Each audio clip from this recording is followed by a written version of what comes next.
Jemaat GKY Kebayoran Baru yang dikasihi Tuhan, kita bersyukur boleh bersama-sama lagi sampai kepada bagian terakhir dari seri tentang penderitaan, bagian yang ketiga.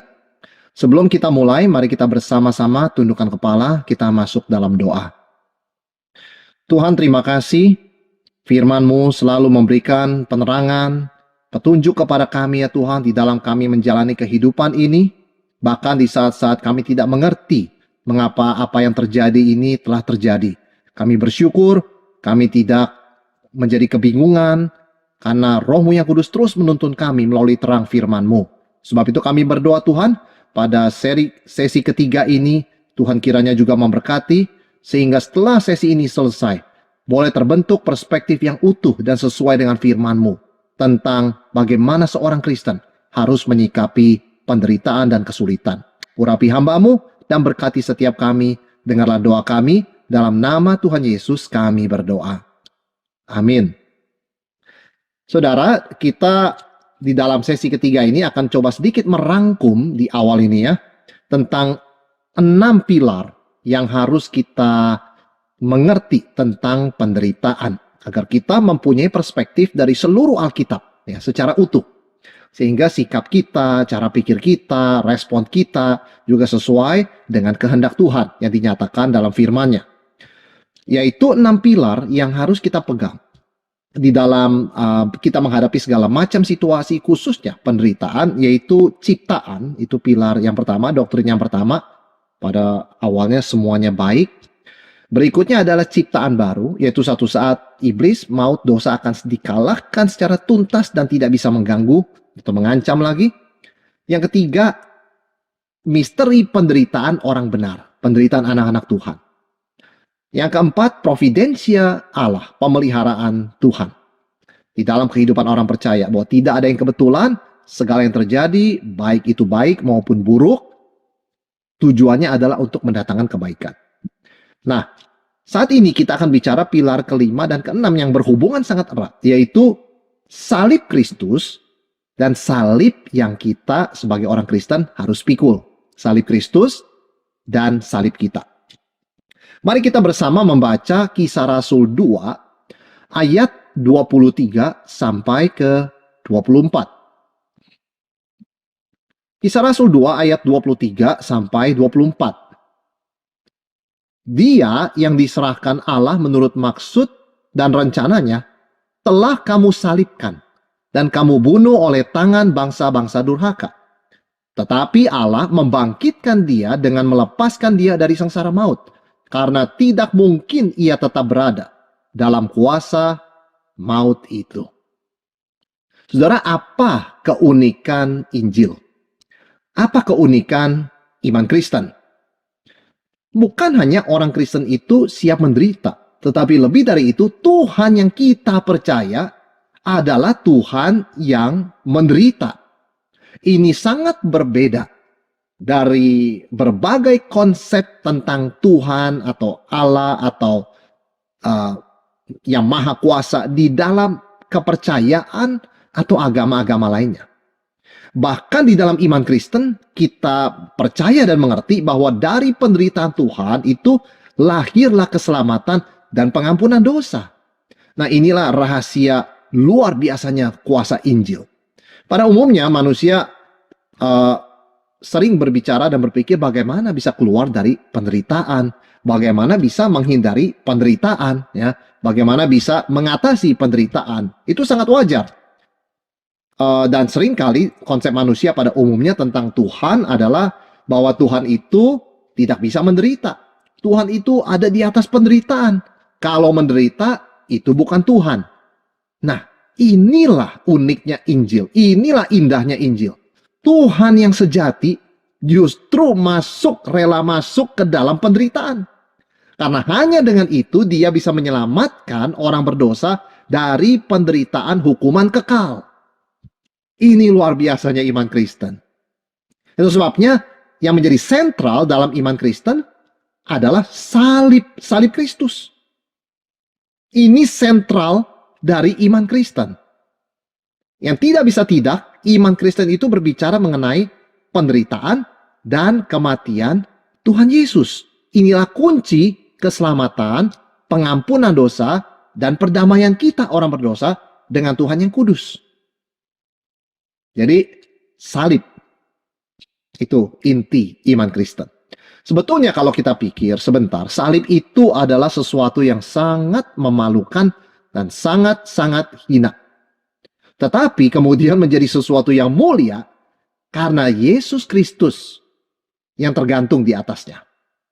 Jadi bukannya sesuatu yang hina, malah merupakan sesuatu yang mulia. Ya bukan sesuatu yang lemah, malah menjadi sumber kuasa. Di sini kuasa Injil, Kristus yang tersalib. Dan kita diingatkan, di dalam salib, di atas salib ada tulisan Yesus adalah Raja orang Yahudi. Ironis, saudara sekalian, bagi banyak orang waktu itu salib adalah tempat para penjahat, tempat orang berdosa, dan tempat yang sangat hina. Tetapi dari situ kita melihat ketika Yesus disalib, dari situ lahir keselamatan, pengampunan dosa, dan itu yang kita beritakan sebagai orang Kristen, yaitu Tuhan yang tersalib adalah kabar baik bagi orang berdosa. Nah, itu sebabnya karena Tuhan yang kita percaya bukanlah Tuhan yang menghindari penderitaan, malah sebaliknya dia masuk ke dalam penderitaan, maka ada perbedaan antara iman Kristen dan kepercayaan atau agama-agama lainnya. Misalnya di dalam konsep Yudaisme zaman Yesus, yang namanya Mesias yang diurapi itu tidak boleh menderita. Mesias itu diurapi Tuhan, karena itu dia tidak mungkin dibiarkan menderita apalagi mati. Mati disalib. Tapi berbeda dengan iman Kristen, justru Mesias sejati menurut nubuat dalam Yesaya dan kitab-kitab lainnya harus menderita. Karena dia adalah hamba Allah yang menderita. Bukan memikul dosanya, tapi memikul dosa kita. Ya, sehingga ini juga menjadi pilar yang kita pegang sebagai orang Kristen di dalam kita menghadapi kemungkinan bahkan realita penderitaan. Salib Kristus. Dan apa yang kita bisa belajar dari penderitaan Tuhan Yesus? Perspektif apa yang kita belajar? Yang pertama, Tuhan dekat dengan penderitaan. Ya, ini poin yang pertama.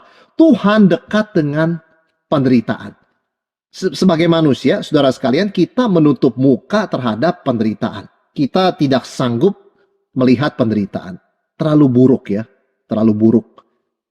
Bahkan di dalam Yesaya dikatakan terhadap Mesias yang menderita, orang menutup mukanya, tidak sanggup melihat. Betapa menyedihkannya. Artinya sebenarnya secara manusia, kalau bisa, kita tidak mau bicara tentang penderitaan. Kita kalau bisa tidak mau dengar tentang penderitaan. Dan tentu saja kalau bisa kita tidak mau menderita. Dan ini yang membuat kita juga sulit mengerti, apalagi menolong orang yang menderita. Tetapi disinilah uniknya iman Kristen. Tidak demikian dengan Tuhan kita. Ya, Mazmur 34 ayat 19 menyatakan seperti apa sifat Tuhan kita itu. Tuhan itu dekat kepada orang-orang yang patah hati. Ia menyelamatkan orang-orang yang remuk jiwanya. Itu sebabnya di tengah penderitaan dunia ini tetap kita melihat ada kemurahan dan belas kasihan Tuhan. Karena Tuhan kita dekat dengan orang-orang yang menderita. Jadi sehebat-hebatnya penderitaan kita tidak akan pernah bisa melampaui penderitaan Kristus dan belas kasihan dan cinta kasih Tuhan. Tuhan membatasi. Mengapa demikian, saudara sekalian? Mengapa Tuhan itu dekat dengan penderitaan dan dekat dengan mereka yang menderita? Karena Tuhan sendiri rela menderita. Dia bisa merasakan arti kehilangan. Ya, ketika Yesus mati di salib, kita melihat Allah Bapa memalingkan wajahnya daripada Kristus. Ada momen-momen kehilangan yang dialami oleh Tuhan ketika Yesus Kristus mati di salib. Dalam seketika, ya, untuk seketika. Jadi Tuhan kita bukan hanya Tuhan yang maha kuasa, tetapi dia penuh dengan simpati dan belas kasihan, dan dia dekat dengan orang yang menderita, dan dia sendiri masuk ke dalam penderitaan untuk memikul dosa kita. Coba kita pikir sebentar, mengapa Tuhan menjelma menjadi manusia dan menjalani hidup di dunia selama 33 tahun? Tuhan bisa melakukan segala sesuatu dengan singkat. Tidak perlu 33 tahun. Tetapi tujuan dia melewati begitu panjang waktu di dunia ini adalah supaya dia bisa merasakan dan mengalami penderitaan manusia yang akan ditolongnya. Itu sebabnya kita tidak menyebut Yesus hanya sekedar Tuhan dan Juru Selamat, penolong. Dia juga adalah imam besar kita. Yang disebut oleh Alkitab bisa merasakan apa yang kita rasakan karena dia pun telah dicobai dalam segala hal. Hanya dia tidak berdosa. Saudara, ada seorang yang bercerita kepada temannya betapa sedihnya dan dia karena kehilangan suaminya. Apa yang temannya lakukan? Temannya hanya di sana, mendengarkan dia, ikut merasakan kehilangan, ikut menangis bersama dengannya. Apakah orang yang kehilangan orang yang dikasih itu perlu nasihat dari temannya? Tidak. Dia tidak perlu misalnya temannya berkata, sudahlah, nggak usah sedih lah. Yang sudah ya sudah. Sudah dipanggil oleh Tuhan. Kamu jalan-jalan saja. Lupakan pikiran kehilangan itu. Tentu tidak. Dan kita melihat perkataan seperti itu, nasihat seperti itu tidak membangun, tidak menolong sama sekali. Apalagi dalam momen orang kehilangan. Orang yang bersedih itu saat itu tidak perlu solusi. Dia perlu empati. Dia perlu orang yang bisa memahami, merasakan keterhilangannya akan suami yang dikasihi. Nah, perhatikan, Tuhan kita adalah Tuhan yang Maha Kuasa yang bisa memberikan solusi untuk setiap masalah. Tetapi dia juga Tuhan yang berempati, ikut merasakan penderitaan umatnya, ikut merasakan penderitaan anak-anaknya. Dikatakan tadi dalam Mazmur 34 ayat 19, Tuhan dekat kepada orang yang patah hati, yang remuk semangatnya. Inilah Tuhan yang kita kenal. Jadi bagaimana sebagai orang Kristen kita menyikapi penderitaan? Kembali kepada Tuhan Yesus. Dia adalah Allah yang menderita, Allah yang masuk ke dalam penderitaan manusia untuk melepaskan kita dari penderitaan kekal. Dan memberikan kita kekuatan karena dia sendiri pun merasakan penderitaan yang kita rasakan. Itu yang pertama. Tuhan kita dekat dengan penderitaan. Yang kedua, kita harus ingat. Karena sentralitas iman Kristen adalah salib Kristus. Kristus yang menderita di salib. Maka yang kedua, salib adalah pintu menuju jawaban. Jadi setiap kita punya pergumulan, ketika kita menderita, kita bertanya tentang maksud rencana Tuhan, mengapa semua ini terjadi, kemana kita harus berpaling untuk mulai mendapatkan jawabannya? Jawabannya ke salib Yesus. Kita sudah belajar dari kisah Ayub dalam pertemuan sebelumnya, bahwa tidak semua pertanyaan bisa dijawab. Tidak semua hal kita bisa mengerti. Tidak semua penjelasan yang Tuhan tawarkan kita bisa mengerti. Itu sebabnya dalam banyak hal Tuhan tidak memberikan penjelasan why. Ya kan? Karena keterbatasan kita yang bisa bukan hanya tidak mengerti, bahkan salah mengerti dan salah mengenal Tuhan. Tetapi ada satu hal yang kita bisa lakukan sementara menunggu jawaban Tuhan. Yaitu apa? Lihat ke salib. Jawaban apapun pada akhirnya akan menuntun ke salib. Di salib kita justru mulai menemukan jawaban. Mengapa saudara sekalian? Karena kita juga menemukan sebuah pertanyaan di salib. Mengapa Tuhan yang begitu kudus dan sempurna mau mati dalam kondisi begitu hina bagi saya orang berdosa yang sengaja melanggar hukum Tuhan? Bukankah itu pertanyaan kita? Jadi orang ke salib bukan hanya ingin menemukan jawaban. Tapi ketika kita datang ke salib dan melihat kasih Tuhan di sana, kita mulai bertanya, mengapa Tuhan yang begitu sempurna dan kudus mau mati di begitu hina di salib bagi orang seperti saya? Mengapa Tuhan memilih saya? Mengapa Tuhan mengasihi saya? Padahal saya tidak peduli dan tidak kenal dan tidak mau kenal kepada Tuhan. Ini luar biasanya salib Tuhan. Dia memaksa kita bertanya. Pertanyaan itu juga tidak ada jawaban. Kenapa Tuhan pilih saya? Apa karena saya baik? Apa karena saya ini lebih saleh dari orang lain? Apa karena saya ini sempurna? Jelas tidak. Mengapa Tuhan mau mati untuk saya? Apa saya ini layak? Worth it Tuhan Yesus mati? Jelas tidak. Lalu mengapa? Saudara, itu sendiri kita tidak bisa jawab. Ya, itu sendiri sesuatu yang kita tidak bisa jawab. Jadi kita datang ke salib. Di situ kita mulai menemukan jawaban Dan di situ kita juga bertemu dengan pertanyaan yang harus kita tanya setiap hari. Kenapa Tuhan mau mengasihi saya? Kita semakin mengenal diri, kelemahan, ketidaktaatan kita, ketidaklayakan kita, semakin kita menghargai kasih Tuhan yang begitu besar bagi kita orang berdosa. Saudara, dalam kemanusiaannya Yesus juga merasakan pergumulan. Bisa dia merasakan pergumulan, aku tidak bersalah. Aku melakukan kehendak Bapakku. Mengapa aku harus yang menderita atau sampai menderita seperti ini? Apa dosa Yesus? Apa kesalahan dia? Bukannya sebagai manusia Yesus tidak bisa dicobai, dia dicobai. Dia juga melewati pergumulan. Kalaupun ada orang mendapati bahwa Tuhan Yesus itu tidak menyenangkan, ya, atau menuduh dia sesuatu yang tidak baik, toh mengapa sampai menghukum dia dengan penyalipan? Ada banyak tindakan bisa dilakukan untuk menghukum orang, tapi mengapa memilih tindakan yang paling kejam, yaitu penyiksaan di salib? Apakah tuduhan kepada dia? Apakah ada tuduhan membunuh, tuduhan berzina, atau tuduhan apa? Tidak ada. Tuduhannya cuma dia itu populer, dia itu mengajarkan orang untuk tidak taat pada pemerintah. Tuduhan apa? Jadi kalau dari sudut pandang kemanusiaan Tuhan Yesus bisa saja dia bertanya begitu kan, mengapa aku sampai seperti ini? Tapi tentu Tuhan Yesus adalah Tuhan, dia mengerti kenapa dia datang ke dalam dunia. Poinnya, dia adalah imam besar yang mengerti pergumulan kita karena dia pun pernah melewati penderitaan. Yang secara manusia juga dia bisa bertanya mengapa. Jadi kalau bicara tidak adil, tidak bisa mengerti, coba kembali kepada kondisi Yesus di salib. Ketika kita berpaling kepada salib Kristus, kita menemukan Tuhan yang sungguh ada di pihak kita, yang mengerti dan merasakan penderitaan kita.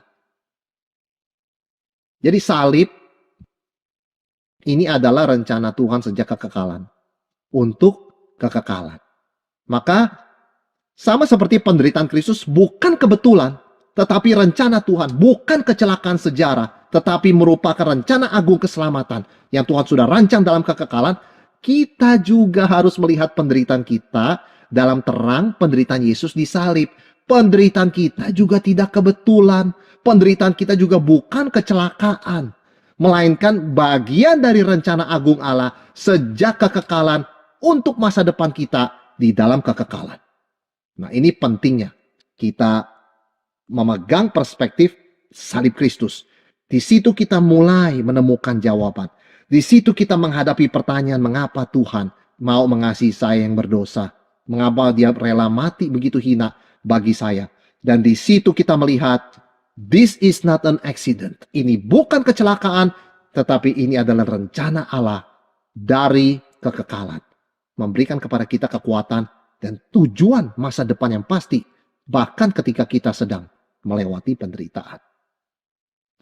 Yang ketiga, saudara sekalian, apa yang kita bisa katakan tentang penderitaan ketika kita mengerti Tuhan kita adalah Tuhan yang menderita?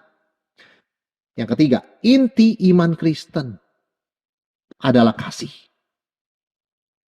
Ketika kita bertanya mengapa Tuhan Yesus yang begitu kudus dan sempurna rela mati bagi saya di atas salib, saya yang berdosa ini, jawabannya bukan karena saya baik, bukan karena saya layak, bukan karena saya worth it ya untuk Tuhan, tapi karena Tuhan memang mengasihi saya. Maka inti iman Kristen adalah kasih. Dan kasih rela menderita untuk meringankan penderitaan sesama. Untuk apa Yesus menderita? Untuk menghindarkan kita dari penderitaan kekal di neraka. Itu yang Yesus lakukan. Dan itu sebabnya mengapa dia menderita. Apa yang mendorong dia? Kasih. Untuk menyelamatkan kita dari penderitaan kekal, dari kebinasaan kekal, Kristus rela mati, menderita dan mati di salib. Jadi penderitaan Yesus itu harus dilihat sebagai pengorbanan yang lahir dari kasih agape. Demikian pula, penderitaan dia adalah bagaimana dia menyalurkan kasih Allah, kasih agape kepada kita, sehingga kita bisa diselamatkan. Maka saudara sekalian, di dalam kehidupan Kristen termasuk waktu kita menderita, kasih itu tetap relevan. Ya, karena salib kita pegang, di dalam salib kita melihat kasih Allah, maka kita tidak boleh menceraikan penderitaan dari kasih Kristen. Sebagai orang tua, ketika kita membesarkan anak, kita harus bekerja keras, kita harus sabar, kita harus mengajar dengan teladan. Tentu kita melewati banyak penderitaan ketika membesarkan anak. Meskipun anak tidak selalu taat, kita tetap rela melakukannya. Mengapa? Karena kita mengasihi anak kita. Di sini kita melihat penderitaan seorang ayah atau ibu adalah bagaimana melaluinya mereka mengasihi anak. Tuhan mengasihi kita melalui penderitaan Kristus. Kristus rela menderita karena dia mengasihi kita. Jadi tanya kepada diri kita. Di dalam penderitaan saya, Tuhan, bagaimana saya bisa mengasihi? Mengasihi Tuhan, mengasihi sesama saya, melalui penderitaan saya. Meskipun saya sekarang sedang menderita. Karena inti iman Kristen, ketika kita bicara salib, saat yang sama kita tidak bisa lepaskan dari kasih agape. Saudara sekalian, salah satu aspek penderitaan Kristen secara global ya, bukan saja sekedar hidup sehari-hari kita bicara penderitaan, secara global itu adalah penganiayaan. Sejak abad pertama, realita hidup orang Kristen yang memutuskan untuk ikut Yesus adalah suffering. Mereka ditolak oleh keluarganya, mereka ditindas oleh pemerintah Romawi, mereka bahkan dibunuh karena iman mereka kepada Kristus. Jadi sejak gereja itu lahir, sejak lahirnya orang-orang percaya di dalam dunia ini, sejak mereka menerima Tuhan Yesus, yang mereka rasakan di abad pertama itu suffering. Jadi itu integral tuh ya, menjadi satu. Ya, mereka dipanggil untuk mengasihi musuh, saat yang sama mereka juga dipanggil untuk menderita. Jadi kita melihat sejak awalnya iman Kristen tidak pernah menceraikan kasih dari penderitaan. Mereka berdua ini nempel ya, selalu berjalan bersama-sama. Jadi kita juga tidak boleh sampai punya konsep, oh saya nggak bisa mengasihi orang kondisi saya menderita seperti sekarang ini. Atau kita berpikir, oh saya mau mengasihi asal jangan sampai saya menderita. Tidak, saudara sekalian. Kasih dan penderitaan adalah dua aspek dari inti iman Kristen. Karena dua-duanya mengalir dan kita lihat di dalam salib Kristus. Di atas salib Kristus Yesus menderita, di atas salib itu dia menyalurkan kasih kepada kita. Untuk mengampuni dosa kita, menghindarkan kita dari penderitaan kekal di neraka. Jadi suffering and love. Ini dua aspek dari inti iman Kristen, yaitu salib Yesus. Jadi sejak abad pertama, orang-orang Kristen dipanggil untuk mengasihi, dan mereka tahu siapa itu orang Kristen dari kasih mereka di tengah penderitaan. Apa orang Kristen responnya ketika mereka dianiaya? Mereka tidak membalas. Mereka malah mengampuni dan mengasihi musuh.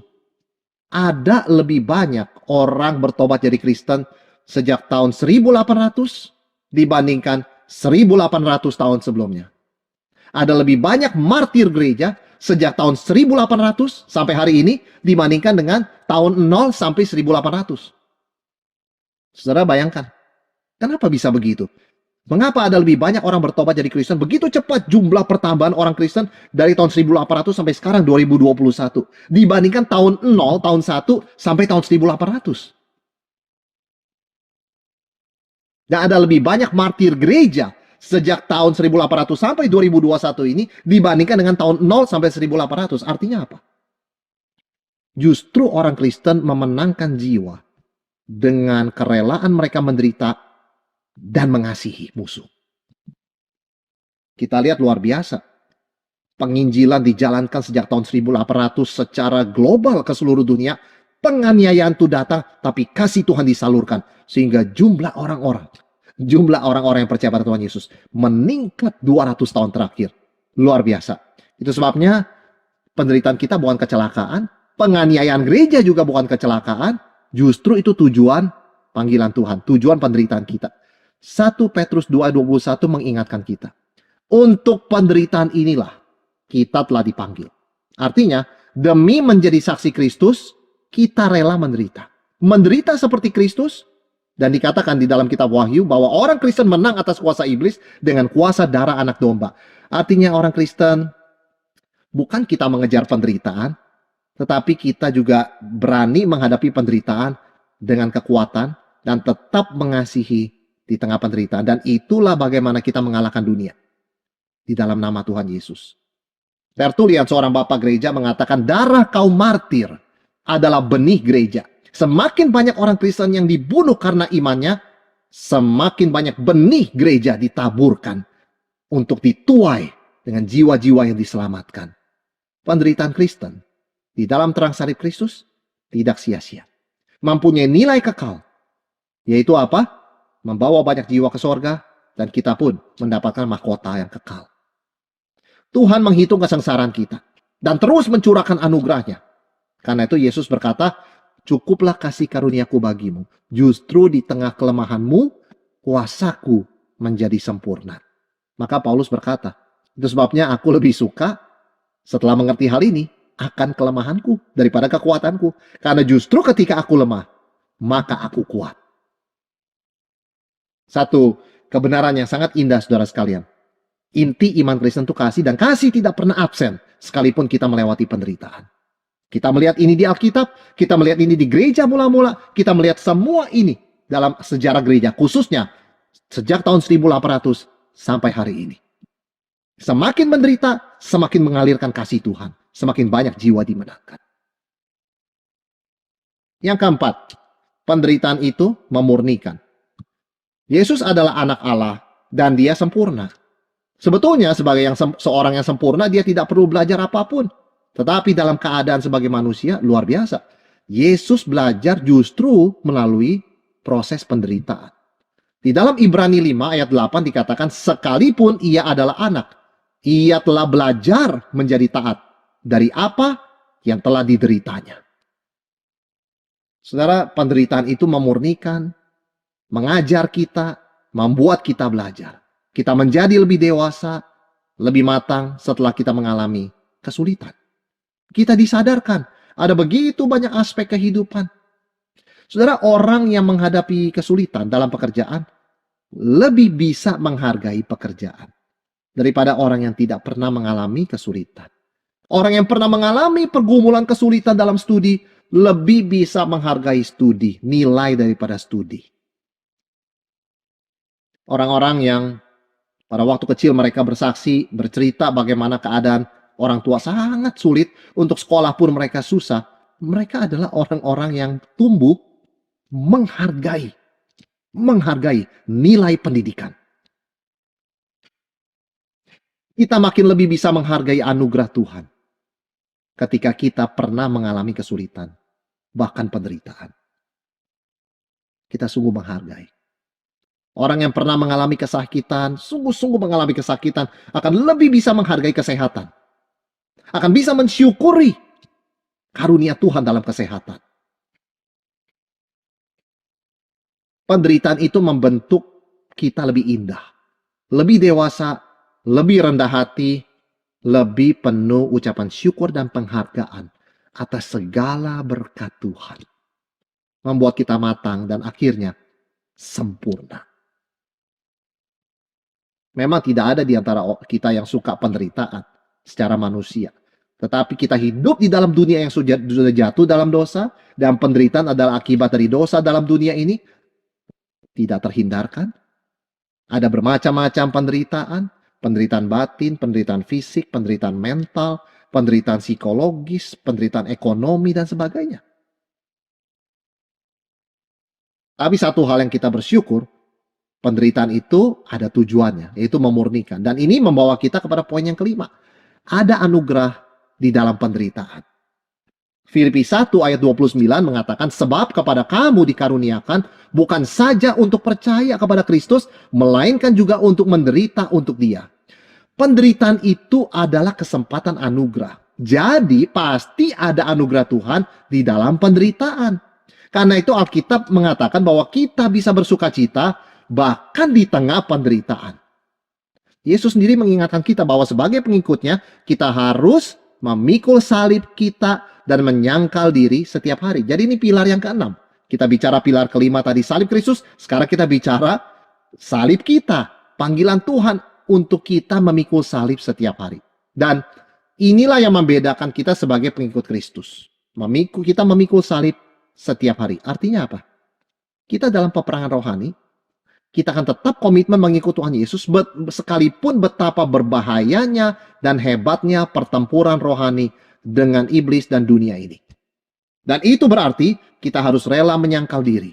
Berkata no kepada kedagingan kita. Dan akibatnya seringkali kita menderita. Saudara, mungkin misalnya kita dicobai untuk marah dan membenci. Tapi kita tidak mau. Kita tidak mau jatuh dalam pencobaan tersebut. Maka kita menahan diri. Kita sabar. Dan itu menderita. Menderita, saudara sekalian. Tapi mungkin satu kali kita tergoda, lalu jatuh dalam kemarahan dan kebencian yang tidak berkenan kepada Tuhan. Maka kita mengaku dosa di hadapan Tuhan. Ada anugerah Tuhan di tengah pergumulan kita. Jadi anugerah Tuhan ini cukup. Itu sebabnya kita bisa menghadapi dan mengatasi penderitaan dan pencobaan dengan kekuatan Tuhan. Dan kita bisa bersuka cita sambil kita memikul salib kita dan menyangkal diri setiap hari. Karena justru itulah ciri khas kita sebagai pengikut Kristus. Kita bisa bersuka cita dan mengasihi bahkan di tengah penderitaan. Dan semua ini bukan dari kekuatan kita, tetapi oleh kuasa Roh Kudus yang diam di dalam kita, yang memproses, membentuk kita lebih serupa dengan Tuhan Yesus. Jadi pada akhirnya kita bertanya, untuk apa kita belajar ya selama 3 kali pertemuan tentang penderitaan? Toh sekarang ini hidup kita baik-baik saja, kita tidak sedang merasa menderita. Saudara, firman Tuhan bukan hanya untuk mengajar kita dalam kondisi yang sekarang, tetapi juga untuk mengajar kita untuk melihat perspektif masa lalu dan masa depan. Meskipun kita tidak sedang menghadapi penderitaan, mungkin dulu kita pernah menderita. Dan mungkin nanti kemungkinan kita menderita itu selalu ada. Betapa indahnya ketika kita sudah diperlengkapi dengan kebenaran firman Tuhan, dengan perspektif doktrin yang benar, dari Kejadian sampai Wahyu, 6 pilar ini, kita boleh diperlengkapi untuk menghadapi berbagai aspek kehidupan, berbagai situasi kehidupan, termasuk ketika badai kehidupan itu datang. Jadi kita perlu lebih menghargai akan kebenaran-kebenaran dasar yang sudah kita pelajari, 6 poin ini, supaya kita boleh sungguh berdiri teguh, apapun yang terjadi. Yaitu yang pertama, ciptaan. Tuhan pencipta segala sesuatu dan baik adanya, sejak pertama. Dan ciptaan baru. Suatu hari di Yerusalem yang baru, langit bumi baru, tidak ada lagi dosa, penderitaan, tidak ada lagi air mata, tidak lagi iblis, kuasa iblis, godaan iblis, dan dosa. Kemudian yang ketiga kita bicara providensia Allah. Kita bicara penderitaan orang benar. Ya. Yang keempat kita bicara providensia Allah atau pemeliharaan Allah.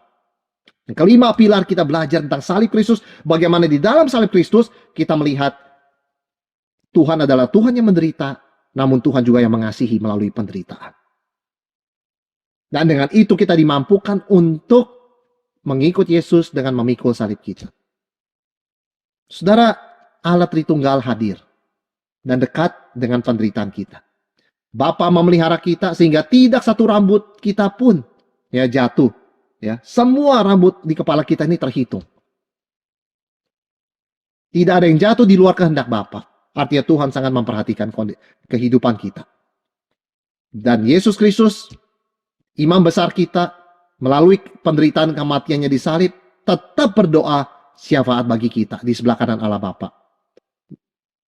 Dan Allah Roh Kudus tinggal dalam hati kita, terus menghiburkan, menguatkan, dan menaikkan doa dengan keluh kesah yang tidak terucapkan.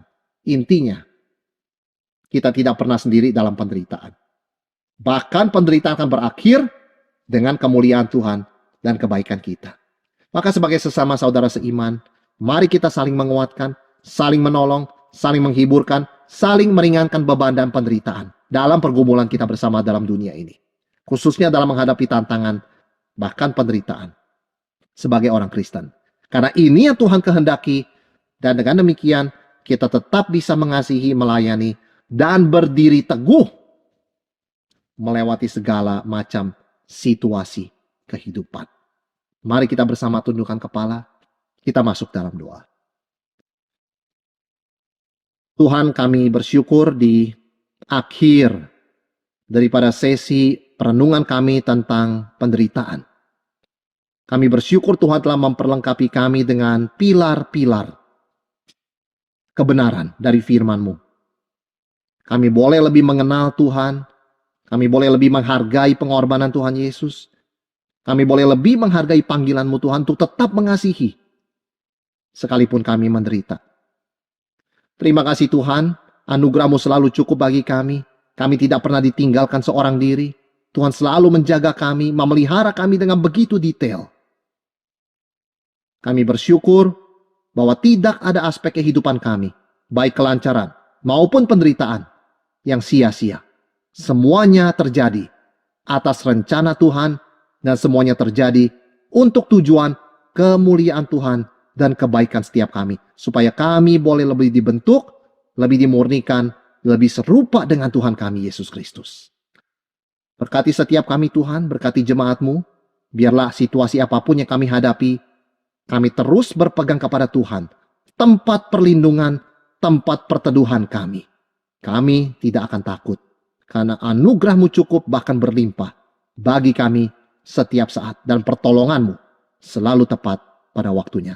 Dengarlah doa kami Tuhan, simpanlah firman-Mu, meteraikan firman-Mu dalam hati kami oleh Roh-Mu yang kudus, supaya kami selalu mengingat, memikirkan, merenungkan kebenaran-kebenaran, pilar-pilar kebenaran yang sudah kami dengarkan dan kami pelajari. Dalam nama Tuhan Yesus Kristus, kami berdoa. Amin.